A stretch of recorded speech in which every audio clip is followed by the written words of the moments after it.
after all my crazy trips to and around Central Asia, about which I have spoken, I came back to London, as I recalled, and met with the Middle Eastern client there. He had another scheme. He had been invited to develop and operate the infrastructure and buildings and other factories and housing, etc., for what I considered an island just off of Yangon. Yangon was separated by a river, perhaps the Irrawaddy, from this expanse of land. It was a huge amount of acres, 700,000, I don't know, but it was enormous. It was the rivers, I think there are two, maybe three, ended in a delta, much like in New Orleans. But this was an enormous plot of land which the government wanted to develop to advance its people. I suppose that's the reason. I can think of other reasons, but be that as it may, we had many meetings about what they expected. And we had a consulting engineer that the client had engaged, who I think was used to building Levittowns.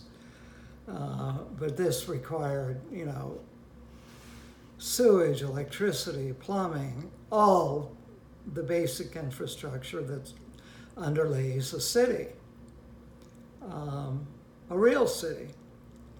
In any event, after a time of talking, we thought that we had an idea of what the government wanted. So this engineer went away and drew diagrams and pictures. This was not exactly before personal computers, but it was early on. It certainly didn't have the high-tech architectural and infrastructure programs that we have today. So we all went back to a hotel, and let me just mention those hotels. They were nice, ultra-modern. There were 2 or 3 of them, I guess. Ours was, I can't remember the name, but very tall, very modern, very sleek. And they had a grand lobby where they served tea and cocktails, etc. And I vividly remember the staff walking up to us on a sofa and chair and kneeling in one smooth S-curved swoop and asked what we would like and ordered tea and biscuits or cookies or whatever. And they would get back up, reversing the S, the most elegant thing I had ever seen. And they were very friendly. I guess the government would have had their heads if they weren't. Anyway, the tea, etc., was produced, and we had all of our further talks there. The engineer spread his papers out on the large coffee table, and we examined it. I certainly didn't know the details, but it looked fine to me. And it comprised apartments, houses, high-rise residential and commercial, as well as trucking stations, I can only call them, where trucks would draw in to unload, etc., and then it'd be distributed. It was quite the project, I must say, involving billions of dollars. And my client had access to that kind of money, so I imagine the government had checked him out. I'm sure it had. So we thought we were in a position to make a presentation. And we went to, the next day or so, we went to a colonial, as I can only describe it, an English colonial mansion, not far from the center of town, where the English governors had, from which the English governors had ruled a number of years before. And it was a grand ballroom, and everyone sat on sofas or chairs flat against the wall, forming a big square. And I had learned that this is typical Middle Eastern, to a degree Asian style. Everybody sits against the wall. Nobody's in the middle, nobody's removed from the wall. I don't know what the reason is, but it's the style. So we talked about it. We were a good distance away. And the head of the junta, I'll call it, was at one end, and I and my client was at the other. And we sort of had to yell, not exactly, but speak loudly about our plans. And every time he asked about it, the engineer would have to walk the length of the room and lay the paper in front of this guy and explain. And the fellow would usually shake his head, yes, and then he'd trundle back. So that went on for a couple hours, I guess. I was a little nervous. I thought, here's the army I'm dealing with. Maybe they'll do something crazy. They didn't. They were pretty nice people. So after a while, we left there, and I, again, very much remember a long porch made of wood with columns, not gone with the wind, but very English. And we got in our cars and left and went back downtown, if you can call it that. At that time, Yangon was sort of like a small part of Singapore, or no, I should say Hong Kong. Lots of little shops and lights and signs, and very crowded. But it was interesting, obviously. So then we took off to our hotel, which was, as I said, brand new. I think we were the only ones staying there, frankly. Everything was very nicely done, unlike in Turkmenistan, about which I've spoken. All the communications worked, etc. And the food was quite good. We had big breakfast buffets and all kinds of things. They had a mixture of cuisines. One of the breakfast dishes was I can't remember the name. It's a Japanese dish. It's a porridge with fish in it. And I tried it because I try everything. Didn't particularly like it, to be honest. But they had an omelet station. I mean, it was like the Holiday Inn. And it was all windows looking out on the lake. It was quite nice. And we ate all our meals there. So after our conversations, not necessarily business related, we went back up to our rooms and rested. By that afternoon, the monsoon hit.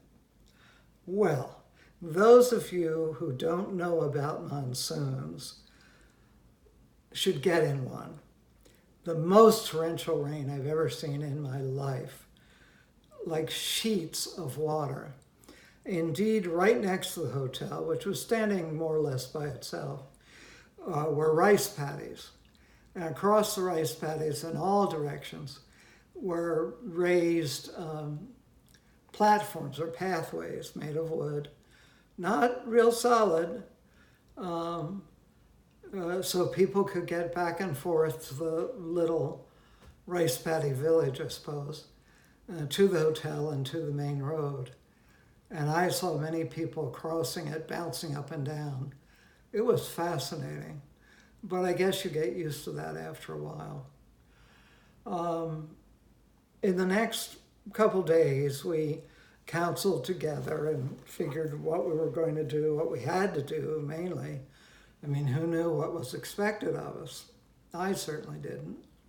I guess it was to give them a lot of money or to invest a lot of money in this enormous amount of land. And when you flew over the land, you could spot many, many temples. Not like I believe it's Shwedagon temple in Yangon, which was enormous. The Buddha would fill a house here. But much smaller temples, but many, many of them. And it was fascinating. They would stick up above the jungle foliage with their bright gold crowns. Altogether, this was fascinating to me because I'm fascinated by all that sort of thing. So the next step after a few days was that the client, during those few days, had counseled with his partners, his family, whoever was being involved, and got the go-ahead to take the next step. Well, the next step was to sit down in the government, I don't know what to call it, government offices. I suppose they were in charge of infrastructure for the city. Hot, oh my God, it was so hot. They had fans going in the ceiling, but didn't help any. So we trundled down the street under an overhang, which helped. Went up these stairs to this very old, I'm sure colonial building, because that was all that was there. And again, sat around a long table.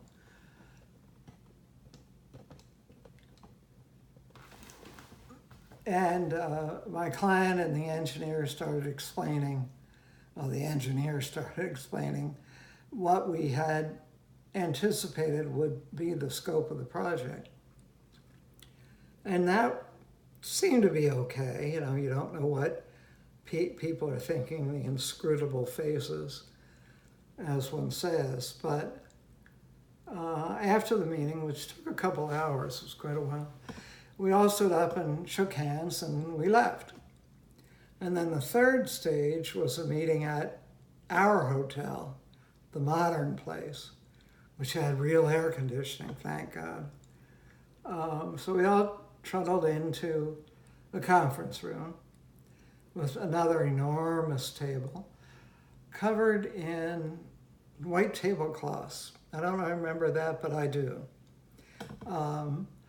And we all sat on one side, my client, the engineer, others, and the junta, I hope I'm using that right, but junta representatives on the other side with the top guy right in the middle. Well, it so happened that he was in the middle, and so was I. So we were directly across from each other, which didn't bother me because I didn't figure it out for a while. So we went down a list of things that we had to do and questions we had, questions they had. And it was extensive, and we stayed there for quite a while. And we got pretty much everything resolved, at least as to assignments. And the head guy on their side suddenly stood up and said, "Oh, I think we are agreed." And my client looked at me and I looked at him. It's like, yeah, why not? Because the paperwork will be something else. So I stood up. Why I did, I don't know. And reached across and shook his hand and said, "Thank you very much." And I left the room. As I was leaving the room, everybody on his side, there were probably 20 people, got out very small Turkmenistan and American flags and waved them historically. Oh, not Turkmenistan, I doubt it. Myanmarian and U.S. flags and waved them very rapidly and cheered and all this other stuff. So I got out of the room, and it was a long hallway, and I was so high, certainly not from drugs, about what had been achieved that I walked way down the hall and back, and nobody approached me, none of my people, because they knew how I was feeling. I came back to the room more relaxed, and the head guy on the other side said something, about the airport. So, we in Myanmar, I guess, he was translated, are going to build and run the airport. And I knew this was important to my client. It's trade, it's commerce, it's everything. And I looked at him for maybe 20 seconds, seemed like a long time. Didn't move. And I opened my mouth, much to my surprise, and said, no. And the intake of breath on the other side was quite startling. But he once again reached across the table and shook my hand, and he said, okay.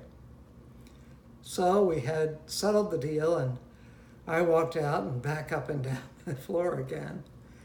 And that was it. It never came to fruition for whatever reasons, but that was the high point of that, I must say.